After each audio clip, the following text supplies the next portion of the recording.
2024 was an eventful year for Roblox Jailbreak. We had fantastic new cars, live event experiences, Jailbreak OG returning for a short period of time, as well as many quality of life fixes.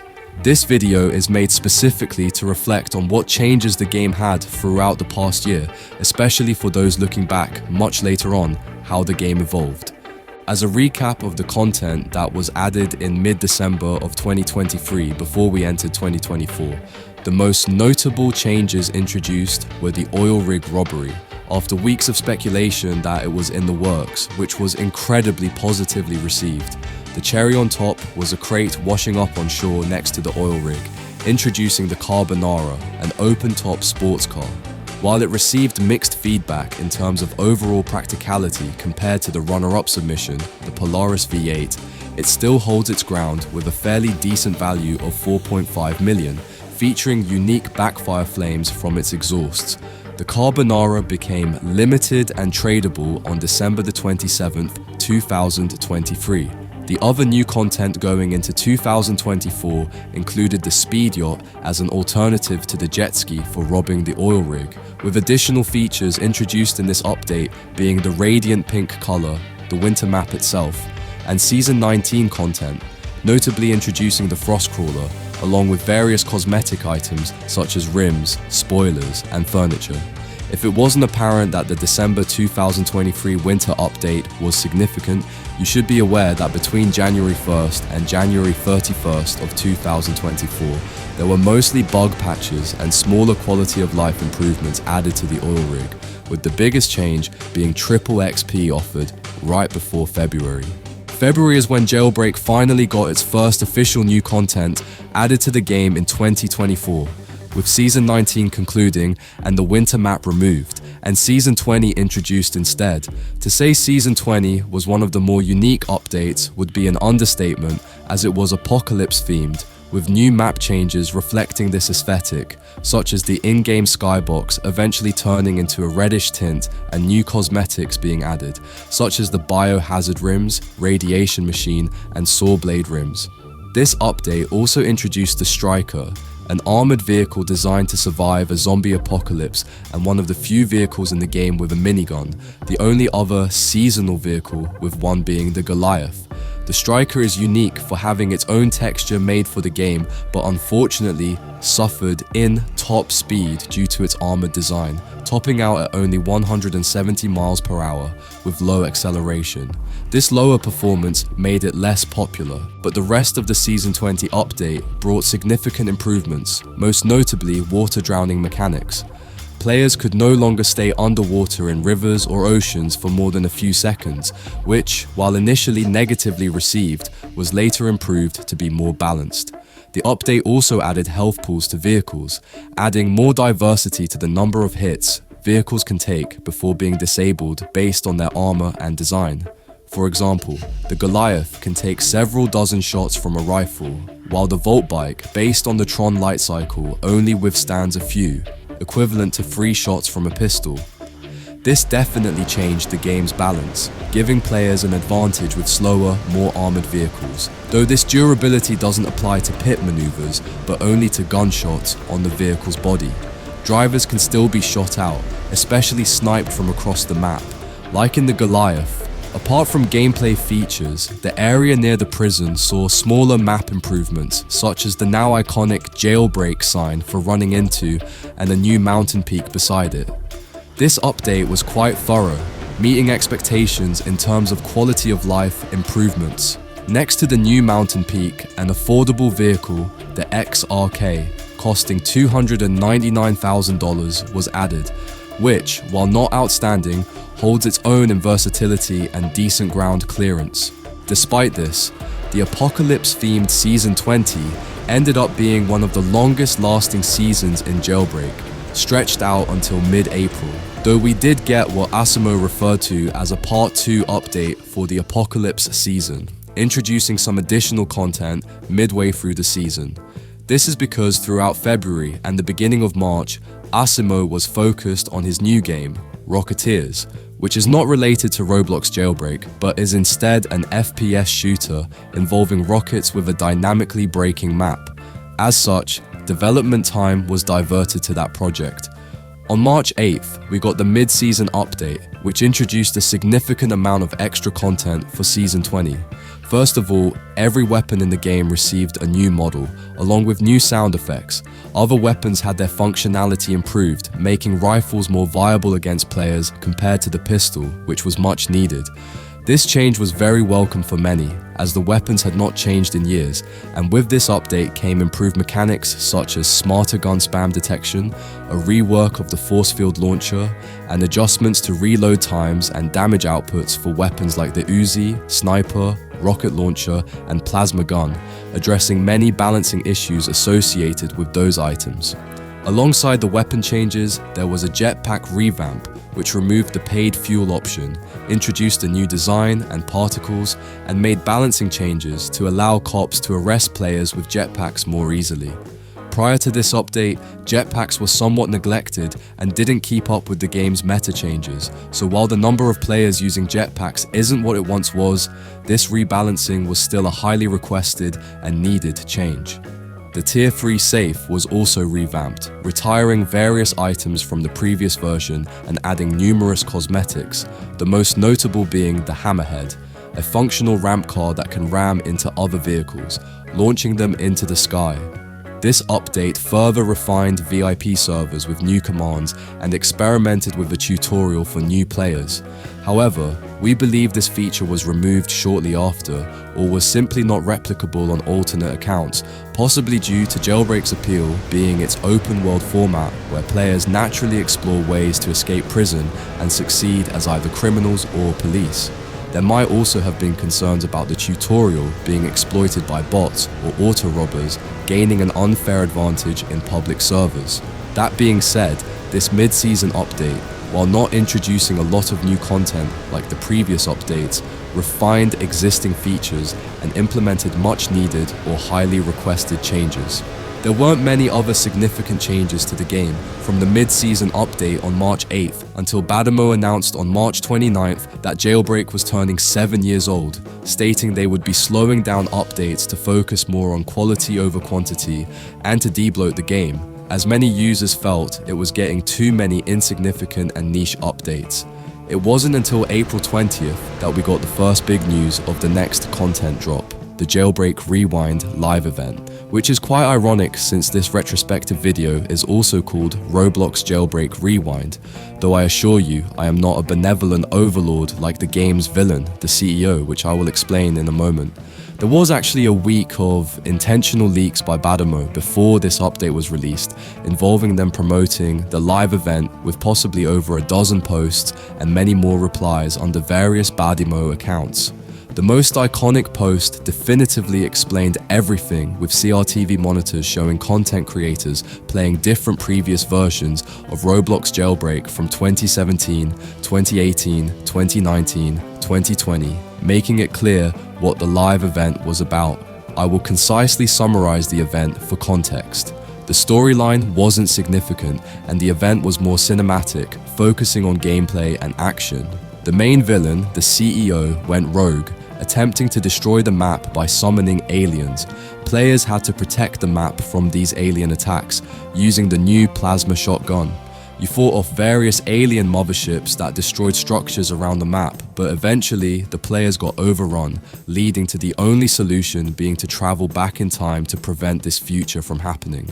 After the live event concluded, players were sent to the Jailbreak OG experience, a restored version of the game from May 17, 2019. The event itself was short but well received, primarily because it brought back an older version of the game, one of the most requested features by the player base.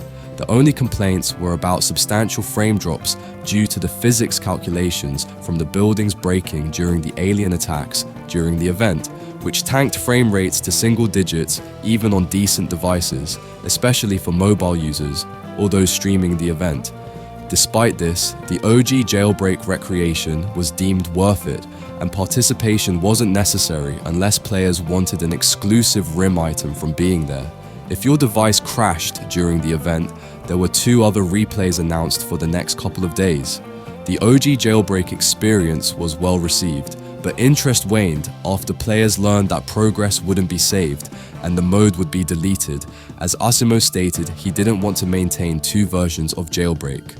While this is a respectable decision, it's why many players, including myself, didn't continue grinding in OG Jailbreak after the first day or so, since no progress carried over to the main game except for the OG La Matador event car, which was obtainable for a limited time by taking part in an in-game community event in OG Jailbreak. The same reasoning applies for why you cannot access OG Jailbreak today, aside from fan-made recreations. With the OG Jailbreak event explained, shortly after, the majority of the player base returned to the main game where there was some additional content. As mentioned earlier, the plasma shotgun became obtainable in the gun shop for players to use outside of the event, with damage very similar to the regular shotgun in the game.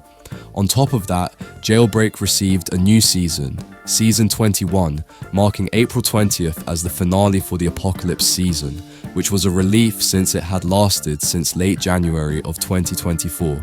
Season 21 was actually different from previous ones, as there was seemingly no new community content added from creators, but instead, previous models and items returned from older versions of Jailbreak. This included various cosmetics like the OG Ogre skin, Giant OG Snowman, OG Rocket Fuel Drift, but the most well-known was the OG Monster Truck. The reason the OG Monster Truck returned was because Asimo had promised it would in a reply several years ago, and it's exactly what you'd expect. The same model of the Monster Truck from the 2019 version of the game, just as it was in OG Jailbreak. Because of this, there was some criticism from community creators wanting their own creations added rather than Bardimo repurposing older models. Though much of this criticism was based on unsubstantiated claims, since Bardimo still had to rework the models to be compatible with the much newer version of the game. The OG Monster Truck itself was a unique prize, but not relatively popular due to the modernized Monster Truck performing better, which is why the OG version doesn't fetch a significant amount in trading. Besides that, there were also smaller Easter eggs added, such as the music from the live event being added to the in-game radio for players to enjoy, and further weapon bugs were sorted out. The game stayed this way until the OG Jailbreak game mode was removed on May 11th, 2024, with the OG Jailbreak theme season lasting until around June 18th. During this time, Asimo continued to update Rocketeers, but the next Jailbreak update didn't come until June 21st with the introduction of Season 22. Season 22 was American themed, and given the work that went into OG Jailbreak, it was another update focused on quality of life refinements. Various cosmetics were added, including an animated American flag spoiler, metal quarter rims, and an American flag texture for vehicles, but the more significant addition was the Maverick. The Maverick is a sport truck with a bed, closest in comparison to the Raptor. It's one of the most customizable vehicles in the game, with the American flag spoiler looking fantastic on it. However, due to its underwhelming performance characteristics, it does not receive a substantial amount in trading, nor does it generate much interest. Season 22's other major change was the Tier 4 Safe revamp, which, similar to Season 20, retired several previous awards before the revamp but introduced new obtainable cosmetics and included a new vehicle, the Venom. The Venom is very maneuverable with decent stats, but like the XRK, it doesn't have a high trading value, as there isn't much unique about it beyond being useful for drifting, though I'd still choose a vehicle like the Shogun over it. There was also a new Radiant color added, known as Radiant Sun, obtainable by being nuked in the game, but that was about it for changes until July 23rd when there was a mid-season event. This was none other than the San Diego Comic-Con event, where Jazzwares sold 500 limited edition, real-life Roblox Jailbreak toys at Comic-Con with special packaging compared to the retail store version, and this coincided with an in-game graffiti event. Players could earn 2 textures and some cash by completing the event in-game, which was extremely simple. Criminals had to spray graffiti around locations on the map, while police had to remove it. After this, you had to complete a short obstacle course to earn the comic convict texture for all vehicles if you completed the criminal side, or the graffiti texture for the SWAT van if you completed the cop side. This was paired with a revamped model for the SWAT van, which, while not changing functionality or use cases, made it look significantly more bulky, armored, and modernized, especially on the interior. This event lasted until July 29th, after which these textures were no longer obtainable. However, the brick-set tires from the SWAT van toy are still obtainable, whether from the retail store version or the limited edition Comic-Con version of the toy, with the in-game reward being the same for both. A few days after the San Diego Comic-Con event, Badimo dropped a bombshell with the new, limited, futuristic Scorpion supercar being released on August 2nd. This vehicle was very unique compared to other supercars in the past, given that it has rocket boosters and can achieve ridiculous top speeds, even faster than the Torpedo or Javelin, making the Scorpion one of, if not the fastest vehicles in the game. This caused the Scorpion's value in trading to rise to ridiculous levels, maintaining a consistent 6 million, which for comparison is only slightly less than the Aperture and Parisian, vehicles added nearly a year and a half ago before the Scorpion. It's safe to say the hype was unreal for the Scorpion, but even with the $2 million starting price, many players were enthusiastic about the new Limited, and it was a welcome surprise, with the Scorpion easily becoming one of the most used limited supercars in the game shortly afterward. After 10 days, on August 12th, the Scorpion went off sale and became tradable, which was one of the biggest content drops for the trading expansion since the Carbonara in December of 2023. After the Scorpion went off sale, there were no new changes to the game until Season 22 ended on September the 17th. It was announced 6 days later that several legendary safe items, such as the Shell Classic or Radioactive Rims, would be retired, preparing the player base for what was coming next. On September 28th, Season 23 was introduced, adding the new legendary safe revamp with several well-received cosmetics like the burger tires or the Cyberstorm texture, as well as another popular fan-favorite vehicle, the Manta. The Manta is a supercar that, while not standing out a lot compared to others, has good acceleration and is overall reliable. It becomes a great bargain for new players, especially if you can obtain it cheaper than its trading value by opening legendary safes a handful of times, though the chances are quite slim, with the majority of players achieving the opposite, so you essentially pick your poison on how you want to obtain the Manta, either by trading for it or by taking chances in loot boxes instead. Regardless, the main focus of the update was the new 80s season theme, known as Season 23, which added new cosmetics like the 80s vibe drift particles, retrowave rims, guitar solo wings, with the grand prize being the Wedge. To summarize the Wedge, it was an improved version of the Torero, featuring a better interior, functioning doors, and pop-up headlights. The most significant improvement was the Wedge's superior top speed compared to the Torero, though it lost out on acceleration. Ultimately, the value of the Wedge is currently subjective, dropping mainly because it was obtainable for an extended period, which I will explain. Although the Wedge was positively received, it didn't bring much new functionality apart from being a well-balanced retro-themed car built on the Torero's chassis. The real setback for Season 23 was its length. With the update released on September 28th, there were no other significant content additions until December 20th. Season 23 remained the way it was throughout this time, apart from some minor features during this time frame, like a new merchandise store in Crater City, though it featured repurposed models from previous events and was mainly there to sell various merchandise for the game, which was the most notable addition apart from typical bug fixes. After having Season 23 last for a long time, that brings us to the more recent date of December 20th, which was the final content update for Jailbreak in 2024. Let's start with the smaller content additions, beginning with the new tanker truck, obtainable for $80,000, which effectively explodes when reaching 0 durability, sending a shockwave that flings or damages anyone nearby based on proximity. This was quite an eventful addition to the game, especially useful for trolling, particularly because for the first few days it wasn't disabled on the trading island, meaning you could remotely detonate the truck while others were trading. Next up was Season 24, themed as the Winter Rally, introducing several new items like the Ice Crystal Rims, Spotlight Rally Wing, and Icicle Drift, with the grand prize for the season being the Storm Rider.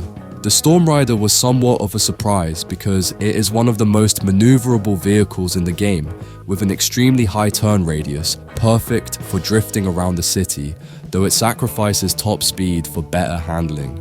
This vehicle currently has a projected value in line with other past seasonal limiteds. However, there was one big redeeming factor in this update: a mini community live event involving an iceberg where players had to collectively grind $20 billion to melt it and unlock a new limited supercar inside. The grinding event was assisted by Badimo providing 10 billion cash, and after a few days, the iceberg melted, revealing the Iceborne. The Iceborne was incredibly well received, as it was effectively a cheaper alternative to the Scorpion rocket car, with a starting price of only $675,000 due to the effort involved in the community event.